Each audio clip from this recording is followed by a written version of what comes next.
We see construction work being done on top of a massive building. Two men are talking about some delays. The one that's frustrated with the situation is the boss, John. Moments later, he's driving his car, listening to the radio about an interstellar comet that will fly by close to Earth. He arrives at a suburban neighborhood and walks up to a house, reluctant to go in. He enters a room where a woman is seen on a treadmill. That's Ally, his wife. They have an awkward conversation surrounding their child, Nathan, and his upcoming birthday party. The son arrives and is excited to see him. They go to his room and talk about a drawing he made of the coming comet, named Clark. As they're laying on the bed, it's revealed that the boy is a diabetic. They talk about John's separation from his mom. Later, the three of them are in a living room listening to the news about the comet. The interstellar body is moving fast toward Earth and is made up of many pieces of ice trailing behind it. That night, he's seen moving back in the house, taking a guest room. The next morning, a dad is listening to the news about the comet again. They're saying that pieces of the comet will fall on Earth, but that there's no reason to worry. While he's cleaning the grill for the upcoming party, Ally walks in and tells him that he needs to go to the store to pick up a few things. He takes his son with him, and while still at the parking lot, everyone is looking up at the sky. They see the comet approaching. Inside the store, as they are shopping, John gets a presidential alert on his phone and then an automated call. No one else in the store is getting the same alert.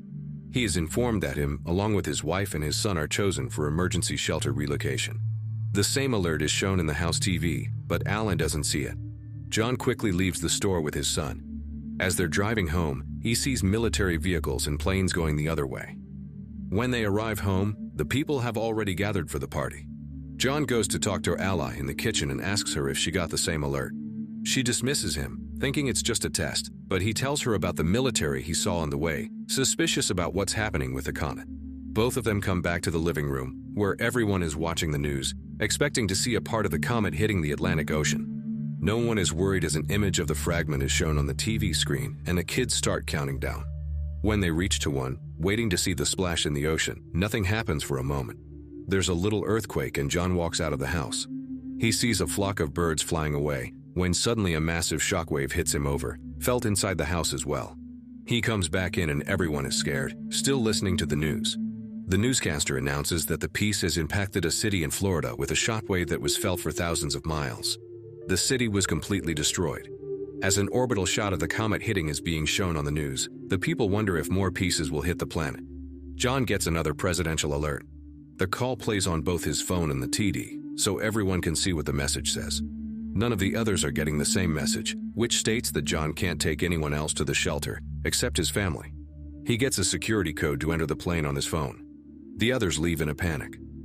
John and Ally are packing, worried if they'll have enough insulin for the boy. The child asks about his grandpa. Ally is preparing food and listening to the terrifying news as John goes to get Nathan, who says that the sky is on fire. Pulling out of the driveway, they see that none of their friends got the same call.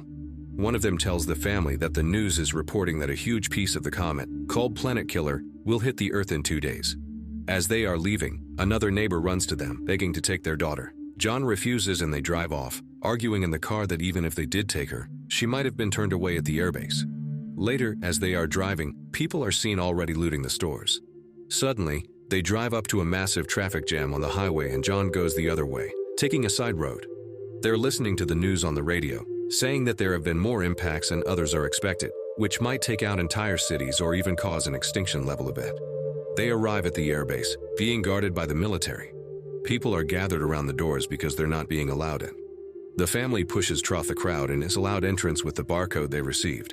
Once inside, they are given wristbands for personal identification and are told to move all their things into one smaller bag. Suddenly, they realize the insulin for Nathan is gone and John goes to take it from the car. Ally goes to tell the soldiers about her husband, but tells them about the boy's diabetes and causes a problem. She's taken to a superior officer that informs her that someone with a chronic condition can't be on the plane.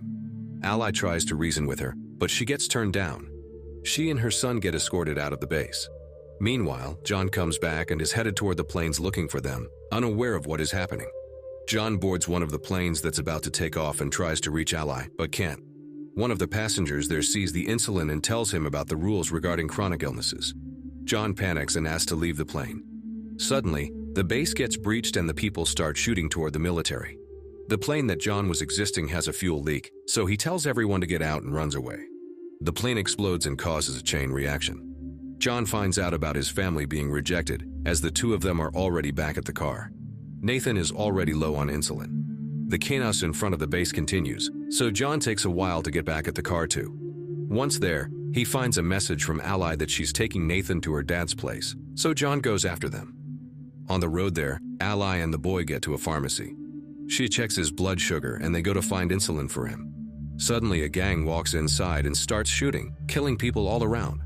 They manage to escape and get into a car with some people that will take them part of the way to her dad's. The couple Ally is riding with start acting strangely very fast. Eventually, they throw her out the car, take her wristband and drive off with her son, leaving her stranded on the highway. Meanwhile, John is lucky enough to find a ride up north as well. Inside the truck, John sparks a conversation with one of the men, Colin, who tells him that they are headed to Canada where the driver knows someone that has a plane and can take people to the shelters. Apparently, the military has set up a shelters on Greenland. The man tells him to find his family and meet him in Canada so they can take one of the planes too. Another one of the people in the truck eyes John's wristband and demands that John gives it to him, but when he refuses, a huge fight unfolds. The fighting causes the truck to swirl and crash, throwing the people from the back out. The fight continues regardless and John ends up killing the guy. Coleman dies in the crash. In the meantime, Ally gets another ride toward the base where the people that took Nathan are headed. He is still seen riding with them when they get to the airport base. At the first stop, as they are showing the wristbands, the boy tells the soldier that those people are not his parents and the soldier gets them escorted away, taking him inside. Later, Ally gets there too and tries to find him, from one stop to another, from one medical unit to another. She finally finds him and she's informed that he's been given insulin. The nurse says she'll help Ally find a military transport to her father's city and that she will stock her with medicine for Nathan. John breaks into a house for some water and food. He checks the news immediately, only to see that the main impact is expected in just under 24 hours. He finds keys to the family's car and takes it, getting to Ally's dad fast. He finds him playing cards with his buddies, asking about his daughter. They decide to put their differences aside and work together to find her and Nathan. Meanwhile, the two of them arrive at a gas station and call the house. John and her father go to pick them up and the family is finally back together. All of them get back to the house and see that the information John got about the shelters was true. He convinces Ally that they should go to Canada and try their luck, so they prepare for the journey there. Unfortunately, they can't convince Ally's father to join them. Suddenly, a giant piece of the comet falls nearby, prompting them to go immediately. Ally's father gives John a gun and says his goodbyes, staying behind as they drive away. John and Ally reconnect during the drive, promising to stay together. They stop for a blockade along the road, when debris from the comet starts falling all around them. John drives out from the line of cars, but the fragments are falling everywhere. Ally gets in the back to cover Nathan, while John tries to find shelter. They stop near a bridge, where others hide as well, but John runs off to help a man out of a burning car. Later that night, they continue their journey and pass into Canada. While searching for the airport, they listen to the radio and discover that they don't have much more time until the biggest part of the comet hits Earth and destroys more than 75% of all living things. As they drive, they see one plane getting air and another almost taking off, so they chase after the second one. John stops the plane by driving right in front of it. The pilot is reluctant to take them in, since he is already at full capacity, but they succeed in convincing him. John has a dream about better times, and when he wakes up they are approaching Greenland. The place seems unaffected by the comet until a moment later a fragment impacts the water and creates a shockwave that hits the plane. Both engines are failing as the pilot tries to keep the plane in the air. They glide off the air, landing smoothly, but hit the glacier. The pilots are pinned on impact, but John isn't able to help them. He sees a military plane land a mile away, so he shows the people from the plane there, and when they arrive, a military truck takes them in and gets them to the shelter.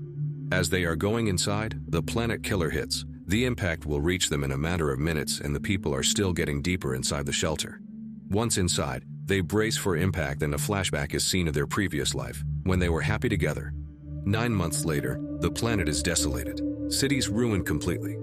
A radio signal is searching for survivors and establishes a connection, informing the receiving end that the dust has settled and there is no radiation. The hatches of the shelter open and reveal that the family is still alive, facing the ruin of the planet. As a symbol of hope, they see a bird flying outside and start coming out of the shelter.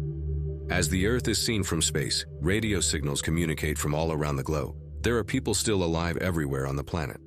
Make sure to subscribe